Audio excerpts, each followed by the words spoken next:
What about Slovakia during the Second World War? Well, did you know that in 1939, Slovakia became a Nazi puppet state that was led by Josef Tiso. They also invaded Poland in the same year together with the Nazis and the Soviets.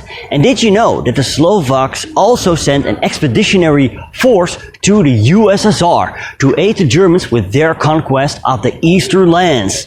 But what happened within Slovakia's borders? That is what you're going to learn in another Countries During World War II episode. Stay tuned. Hey, good to have you back, regular viewers. If you're new to the channel, my name is Stefan. I'm a Dutch history teacher. I make videos about history for you. I do it now on location in Bratislava, the capital of Slovakia.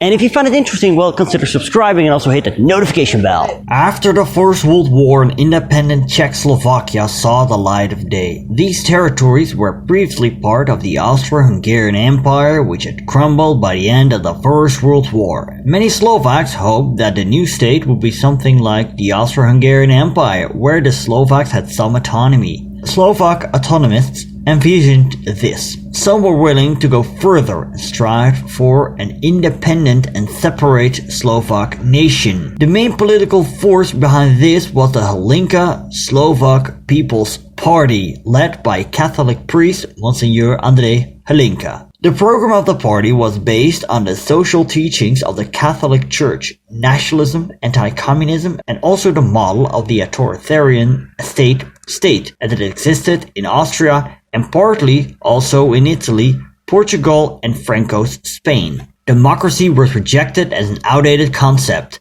They believed that the current Czechoslovak Republic was a transit station for Slovaks to gain full independence, and that so-called independence came in 1939. By that time, Hlinka had passed away and was succeeded by Josef Tiso, and he became the leader of the Slovak Republic, a puppet state of Nazi Germany. How did this state came to be? Hitler had his eyes on parts of Czechoslovakia, the Sudetenlands, where many ethnic Germans lived. In 1938, the Munich Conference took place where political leaders from Britain, France, Germany, and Italy came together. Czechoslovakia, not represented at the conference, was forced to cede the borderlands, Sudetenland, to Germany. The following year, Hitler went a step further and took over the whole of the Czech lands, which became known as the Protectorate of Bohemia-Moravia. So what happened to Slovakia? Before the Germans took over the Czech lands, HSLS leader Tiso was invited to Berlin. Hitler promised that if Slovakia would separate, it would enjoy Germany's protection, else it was at the mercy of neighboring states. On the 14th of March, Slovakia declared itself independent, and the following day the Germans marched into Bohemia and Moravia, calling it a protectorate the next day. The new Slovak state had around 2.5 million inhabitants and was around 38,000 square kilometers. Its territory shrank. Some parts were taken by Hungary, smaller parts by Poland.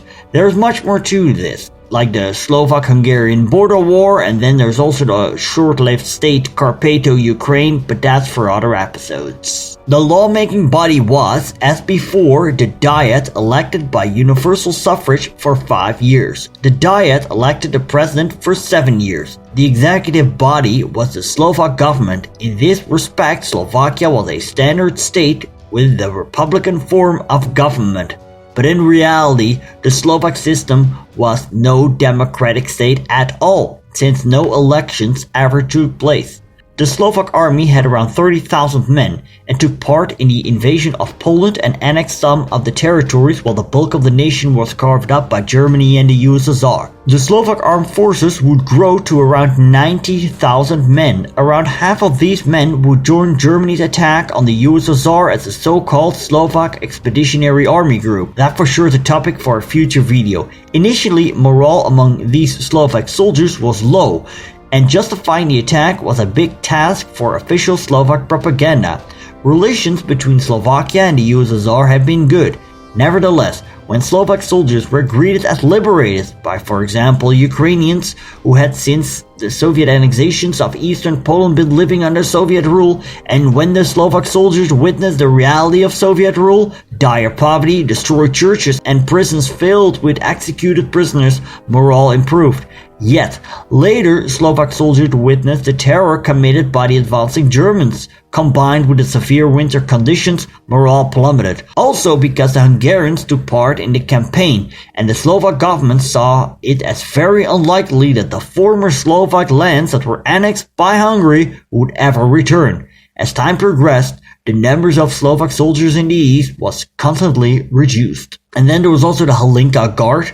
The HSLS party had a militia called the Hlinka Guard, which would assist in the Holocaust. The first anti-Semitic measures took place in 1939 and culminated in the spring and summer of 1942, where Jews were being expropriated. Some 23,000 of them gained access to a bureaucratic exemption. About 58,000 were deported, most of whom did not survive.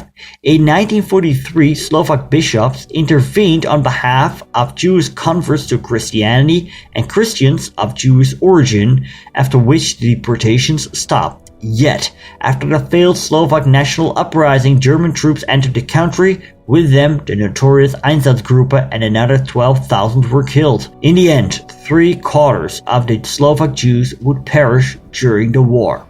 And this brings me to resistance. Many Slovaks initially did welcome the new Slovak state as it was proclaimed, and the regime was accepted by most Slovaks till 1940. Yet, from the beginning, there was organized opposition. There were the so-called Czech Slovaks who believed in a united Czechoslovakia and held contacts with the Czechoslovak government in exile. Others favored an independent Slovakia, albeit a democratic one. Communists didn't have a clear position at first, but later advocated for an independent socialist Slovakia. There was a Czech organization, National Defense, which also operated in Slovakia. The biggest act of Slovak defiance was the Slovak National Uprising, which occurred in 1944. From the spring of 1944, it became clear to most Slovaks that the Slovak Republic would not survive this war. The Allies had recognized the Czechoslovak government in exile of Edvard Beneš. Slovaks listened to his broadcasts.